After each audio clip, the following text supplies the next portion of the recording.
Atëherë kanë kaluar 12 orë, ja ku e kemi brumin ku po bëjmë tharmin.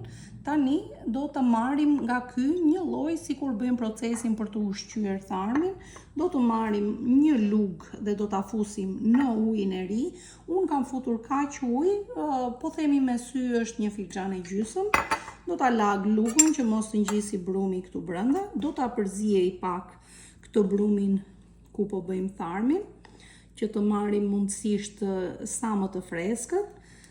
Ja, do marr një lugë nga ky brum, do ta fus këtu, do ta tres sa më mirë që të mundem dhe do t'i fusim miellin e ri që ta lëm sërish për 12 orë dhe nesërme në mëngjes do ta ushqejmë sërish. Brumi ndërkohë vazhdon fermentimin, nuk shikohet ndonjë ndryshim i madh deri tani. Por, duke kaluar me kalimin e kohës, do të observojmë, do të vëmë re të gjithë së bashku se si reagon brumi. Unë kam miellin këtu, do t'i fus fillimisht 2 lugë e gjysmë dhe do t'a shikoj me sy nëse ka marrë konsistencën që unë dëshiroj. Fillimisht 2 lugë e gjysmë, përziej kaq, nëse nuk ka nevojë unë nuk fus më tjetër, por nëse duhet edhe pak, unë do t'i fus edhe pak miell. Fillimisht do sigurohem që ta përziej sa më mirë.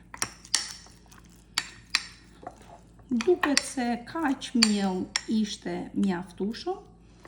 Vazhdoj dhe pak përzierjen se ka edhe pak miell të papërzier me brumin. Duke i shtypur ndërkohë edhe disa bulza të vogla që kanë mbetur pa u trazuar. Shifeni konsistencën, kjo është konsistenca që duhet gjithmonë të arrini. Po shtoj edhe një element të ri. Nëse dëshironi që të shifni nëse brumi ka bërë ndonjë farë përparimi, mund të merrni një nga këto ose një fije peri ose një nga këto prej plastike, po i quaj unë fijet plastike, dhe e vë deri në pikën ku kemi brumin dhe vështroni nëse brumi ka treguar ndonjë shenjë ngritjeje. Kuptohet, ditët e para ndoshta nuk do të shikojmë shenja të tilla, por më vonë edhe mundet. Gota ime nuk është shumë e përshtatshme për këtë, por gjithsesi mjafton kjo po qëndron aq sa për të krijuar një ide.